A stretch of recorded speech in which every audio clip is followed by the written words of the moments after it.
Bonjour et bienvenue sur ma chaîne. Science et spiritualité. Dans les temps anciens, il s'agissait d'une seule et même recherche. Mais depuis quelques siècles, on cherche à opposer ces deux visions du monde. D'un côté, la rigueur, la logique scientifique, souvent fermée aux questions spirituelles, hélas. Et de l'autre côté, la spiritualité, la religion, qui serait, elle, dénuée de cette rigueur et de cette même logique. Mais je suis convaincu qu'il n'y a en fait aucune raison de les opposer, puisqu'elles ne sont pour moi, ou du moins elles ne devraient être, qu'une seule et même démarche. Une recherche de la réalité, une recherche de la vérité sur la nature des différents genres de matière qui nous entourent, qu'elles soient visibles ou invisibles, sur le fonctionnement des lois qui gouvernent l'ensemble de l'univers depuis sa création. Une recherche qui viserait aussi à mieux comprendre la sagesse et la perfection de cette intelligence qui est à l'origine de l'univers. Alors, comment faire à nouveau se retrouver, communiquer science et spiritualité? La science s'appuie sur l'observation, l'expérimentation et la reproductibilité des choses. Elle se pose souvent la question du comment. Comment fonctionne l'univers? Quelles sont les lois qui régissent la matière, la vie, l'énergie?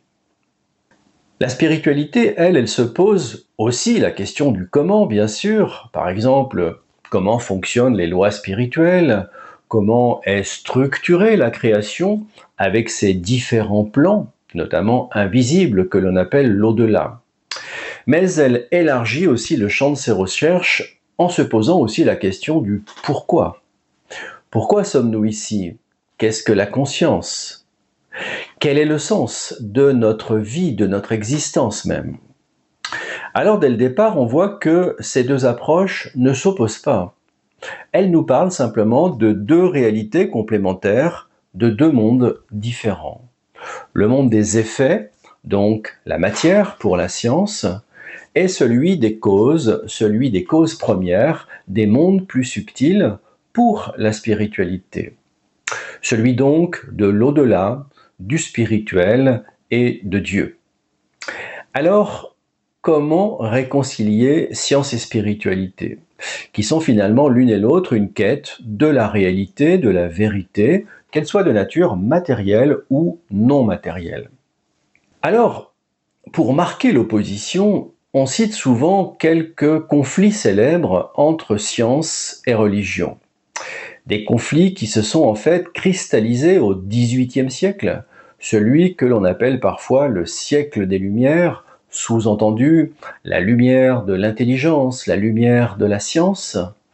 Un siècle qui a certes permis des avancées importantes dans le domaine des sciences, mais qui a vu aussi émerger et s'affirmer de plus en plus l'athéisme, le matérialisme, qui, à mon sens, sont très loin d'être lumineux.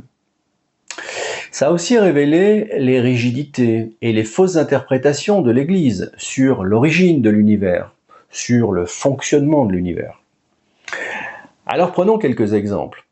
En 1633, Galilée a été condamné par l'Église pour avoir affirmé, et même on peut dire pour avoir démontré, que la Terre est en fait sphérique et qu'elle tourne autour du Soleil.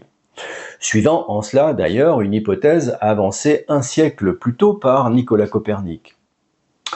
Et donc Galilée a été condamné parce que ça remettait en question l'idée naïve de l'Église d'une Terre qui était le centre, le pivot central de tout l'univers. On peut aussi citer Charles Darwin et sa théorie de l'évolution des espèces, qui remettait alors en question la vision, là aussi assez naïve, de la création en 6 jours de toutes les espèces vivantes sur la Terre, tel que c'était décrit de façon très imagée, très symbolique, dans le livre de la Genèse. Mais en fait, ces conflits, est-ce qu'ils opposaient vraiment la science et la religion ou la spiritualité? Je crois que non, pas tout à fait et pas toujours. Si l'institution catholique s'est cabrée à l'idée d'une Terre sphérique tournant autour du Soleil, de nombreux religieux ont vite compris que cela n'enlevait absolument rien à la grandeur de Dieu, au contraire même, en comprenant mieux l'équilibre et l'harmonie parfaite des planètes, du système solaire, des galaxies, ça montrait, et de la manière la plus éclatante, la beauté, la perfection de l'œuvre du Créateur. Mais le dogmatisme et les excès ne venaient pas toujours de l'Église, car du côté scientifique, l'objectif clair de certains n'était pas seulement de chercher à comprendre la matière ou à comprendre l'évolution. C'était aussi, et pour certains surtout, de combattre l'Église, de combattre l'existence d'une intelligence à l'origine de la création. Si on prend par exemple la théorie de l'évolution des espèces, elle démontre que les espèces n'ont pas été créées toutes faites en 6 jours, et que la lecture trop littéraire du livre de la Genèse doit donc être revue. Elle montre que la sélection naturelle a souvent entraîné effectivement une survie plus grande des espèces les mieux adaptées. Mais à aucun moment, sur un plan strictement logique et scientifique, on ne pouvait en déduire que ces constats expliquaient l'ensemble des processus évolutifs. Et c'est pourtant ce qu'ont fait certains scientifiques en affirmant, sans fondement donc, que toute l'évolution était due à une longue suite de hasards, et qu'on pouvait donc se passer de l'hypothèse d'un Dieu. Alors on sait depuis que l'évolution a souvent permis à des espèces qui n'étaient pas les plus adaptées de se maintenir, et à contrario à des espèces mieux adaptées de disparaître. Ce qui montre qu'il existe en fait une conduite, une direction très précise de l'évolution qui ne découle pas du hasard, mais de la volonté de cette intelligence première, quel que soit le nom qu'on lui donne. C'est ce que nous montre aussi Jean Stone dans son très bon livre collectif « Quel est le sens de notre existence ?» Le véritable conflit donc n'est pas entre science et spiritualité, mais entre des religieux qui interprètent les textes parfois de façon trop littérale et une certaine catégorie de scientifiques athées matérialistes qui veulent absolument démontrer que Dieu n'existe pas et que la religion est nulle et non avenue. La science, elle nous permet de comprendre de mieux en mieux donc comment fonctionne la matière, comment la vie a évolué. Elle nous permet de nous émerveiller en fait toujours davantage devant l'ingéniosité, la beauté, la perfection même de cette nature, de cet univers qui nous entoure, qui, de toute évidence, comme on le découvre maintenant de mieux en mieux, ne doivent en fait absolument rien au hasard. Mais la science, tant qu'elle se limite à l'étude de la seule matière dense, ne peut pas et ne pourra jamais répondre aux questions fondamentales des causes et du sens de l'existence de la vie, puisque ces réponses se situent au-delà de la matière dense. Des questions telles que « qu'est-ce que la conscience ? Pourquoi existe-t-il quelque chose plutôt que rien ? D'où viennent ces sentiments profonds d'amour, de beauté, de transcendance ?» La science, elle décrit le monde matériel, mais le sens ne peut que se trouver dans la spiritualité, dans la religion aussi, dès lors qu'elle n'est pas trop dogmatique. Après s'en être éloignée, la science tend d'ailleurs, depuis le début du XXe siècle, à se rapprocher à nouveau de la spiritualité, par exemple avec Georges Lemaître et la découverte du Big Bang en 1927, qui nous fait effectivement penser aux images de la Genèse. Avec la physique quantique aussi, qui nous montre, avec la dualité onde-particule, que la matière n'est pas un assemblage de petites billes solides, comme de nombreux scientifiques matérialistes nous l'ont présenté et continuent pour certains de nous le présenter, trop attachés qu'ils sont à leur modèle matérialiste pour être vraiment objectifs. La physique quantique nous permet de comprendre que la réalité est en fait beaucoup plus complexe, profonde que ce que nous avions pensé et que ce que perçoivent nos sens. Elle a donc profondément ébranlé la vision matérialiste, simpliste du monde et a réouvert les questions philosophiques sur la nature de la réalité, sur la conscience et sur l'univers. Aujourd'hui, hélas, beaucoup de livres, de vidéos qui parlent de la conscience ou des questions spirituelles utilisent à tort et à travers le mot quantique pour se donner une apparence scientifique, en faisant d'ailleurs souvent dire à la physique quantique bien des choses qu'elle n'affirme pas. De son côté, donc, la spiritualité peut elle aussi s'égarer. Sans discernement, elle peut devenir complètement irrationnelle, ce qui bien sûr la discrédite. Certaines croyances rejettent aussi la science, refusent les faits, lorsqu'ils ne correspondent pas à leur interprétation des textes ou à leur désir personnel. Mais je crois qu'une vraie spiritualité, une spiritualité saine, ne doit pas rejeter la réalité observable. Puisque l'ensemble de la création est issu de la même source, dirigée par la même loi, comme nous le rappelle souvent Aptrouchine dans son message du Graal.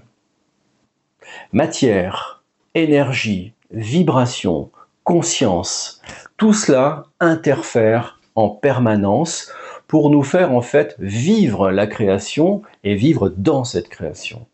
La science, elle éclaire notre structure matérielle et la spiritualité, elle éclaire en fait notre essence profonde. Et ce sont les deux ensemble qui nous permettent de mieux comprendre toutes ces lois qui dirigent nos vies. L'Église a rejeté la science quand elle s'est vue remise en question sur sa vision du monde. La science, ou du moins une partie des scientifiques, ont ensuite cru pouvoir utiliser leurs découvertes pour montrer que seule la matière existe, et que l'âme, l'au-delà, Dieu, donc tout ce qui est religion et spiritualité n'était que des croyances naïves, complètement dépassées. Heureusement, de nombreuses découvertes plus récentes nous montrent qu'il existe bien une intelligence à l'origine de l'univers.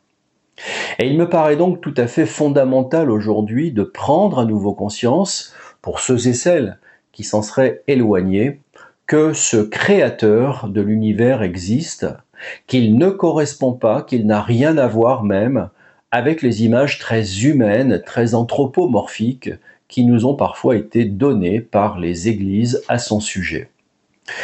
L'époque actuelle doit donc devenir celle de l'équilibre, de la synthèse entre la science et la spiritualité. Il ne manquait plus pour cela que l'éclairage venu d'en haut pour nous permettre enfin de faire cette synthèse. Et je crois que c'est maintenant chose faite avec le message du Graal, puisqu'il nous explique avec clarté la structure de l'ensemble de la création, avec ses plans visibles, mais aussi avec ses plans invisibles de densités différentes, avec l'explication des lois qui gouvernent la création et qui sont issues bien sûr de la volonté du Créateur, des lois claires comme le cristal, immuables, pleines de sagesse et d'amour pour l'ensemble des êtres qui, comme nous, ont la chance d'exister, ont la chance de grandir dans cette magnifique création, et ceci jusqu'à notre propre perfection. Voilà ce que je voulais vous dire aujourd'hui. Merci d'avoir regardé cette vidéo. Si le sujet vous a intéressé, n'hésitez pas à liker, à partager la vidéo, à vous abonner et à donner quelques commentaires. À samedi prochain donc pour explorer d'autres questions spirituelles. Dans mes 2 prochaines vidéos, je vais vous parler de ce que l'on appelle la mémoire de l'eau. Je décrirai dans un premier temps une synthèse des recherches, celle de 3 grands scientifiques français, Jacques Benveniste, Luc Montagnier et Marc Henry, qui expliquent ce phénomène de mémoire de l'eau et donnent enfin un fondement scientifique en fait à l'homéopathie. Et puis dans une seconde vidéo, je vous montrerai comment ces découvertes bouleversent notre vision du vivant, comment elles vont probablement révolutionner nos pratiques en matière de santé, d'agriculture et probablement aussi beaucoup d'autres domaines. À la semaine prochaine donc, et portez-vous bien.